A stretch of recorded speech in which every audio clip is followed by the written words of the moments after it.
In earlier episodes, I have presented 16 chapters from my book titled Great Saints of India.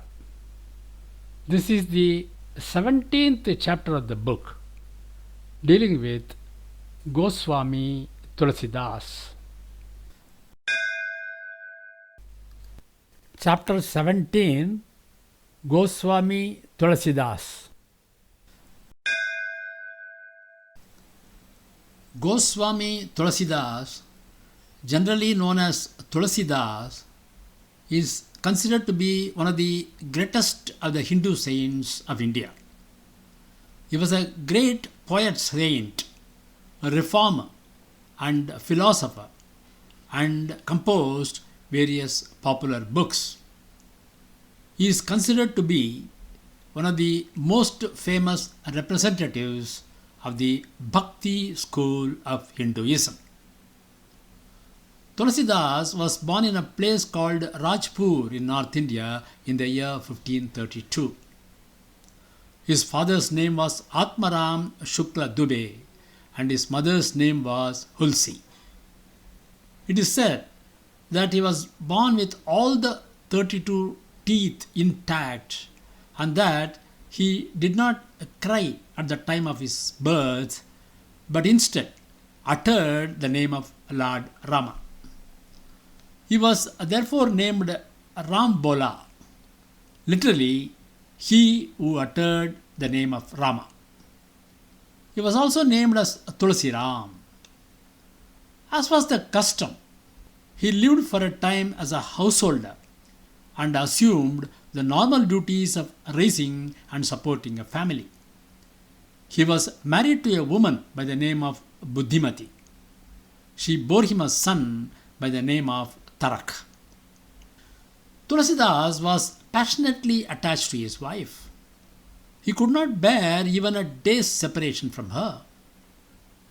One day, his wife went to her father's house without informing him.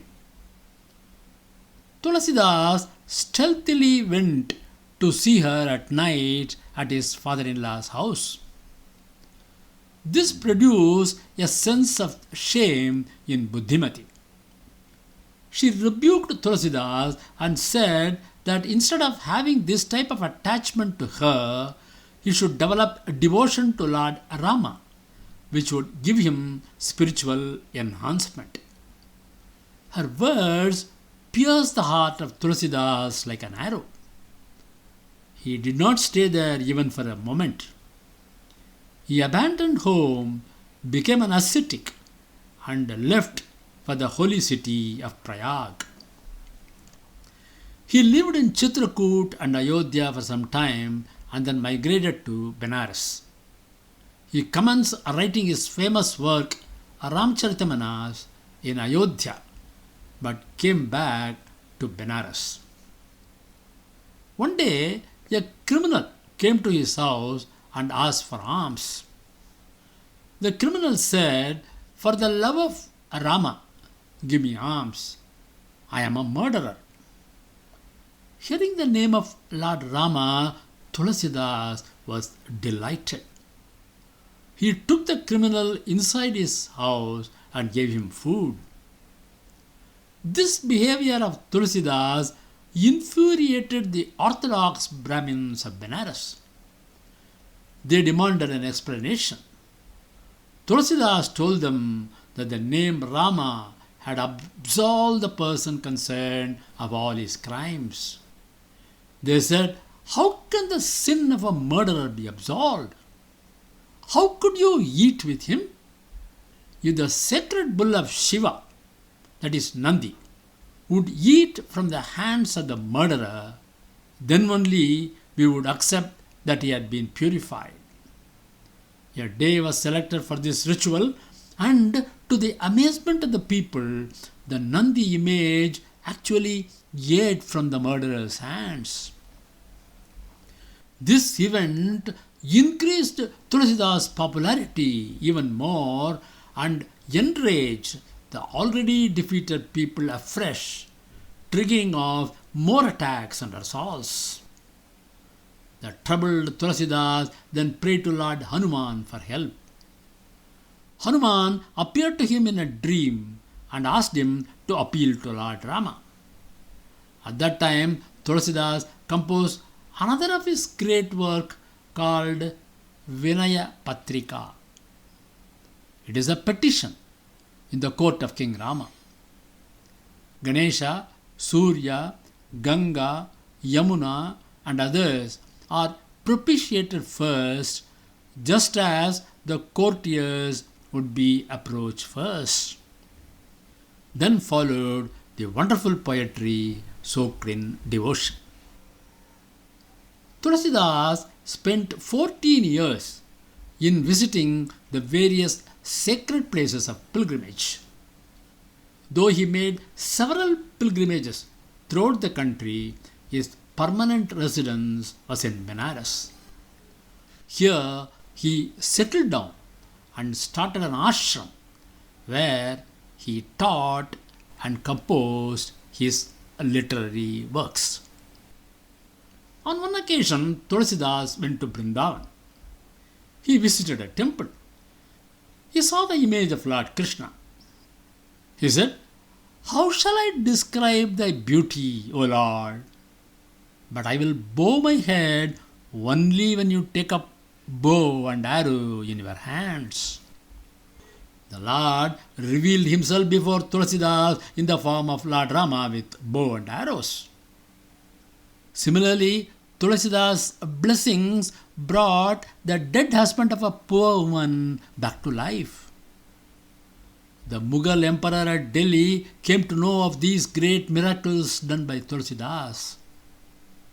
He sent for Tulsidas. Tulsidas came to the emperor's court. The emperor asked the saint to perform some miracle. Tulsidas replied, "I have no superhuman power. I know only the name of Rama." The emperor put him in prison and said, "I will release you only if you show me a miracle." Tulsidas then prayed to Hanuman. Immediately, countless bands of powerful monkeys entered the royal court. The emperor got frightened and said, "O saint, forgive me. I know your greatness now." He at once released Tulsidas from prison.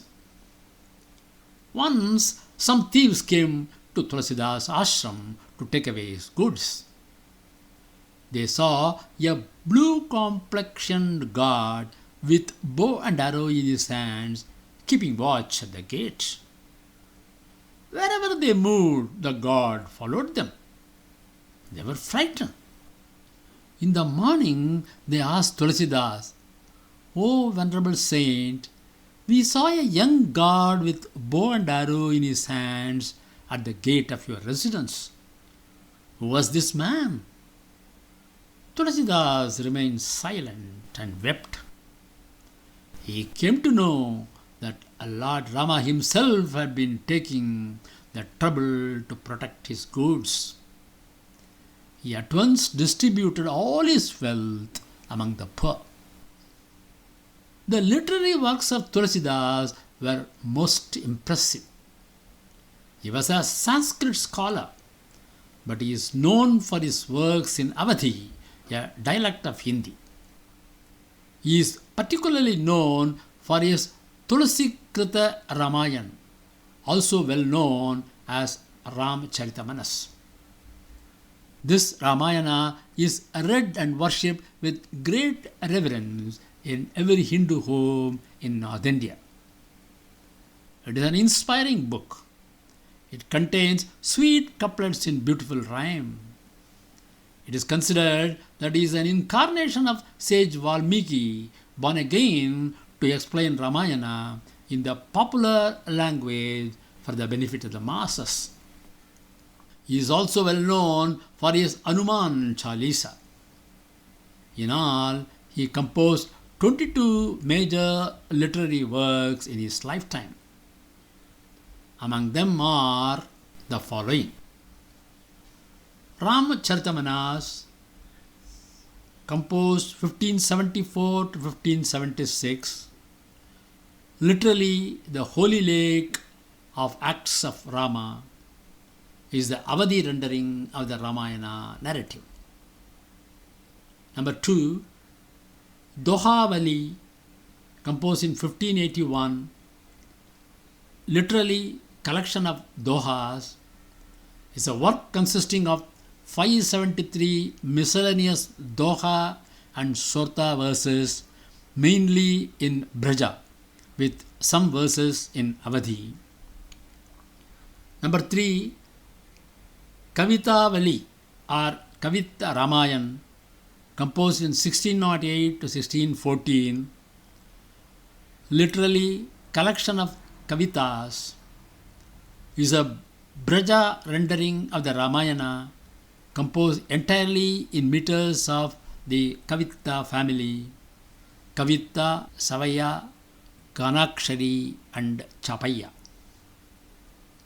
Number 4, Geetavali, literally collection of songs, is a Braja rendering of the Ramayana in songs.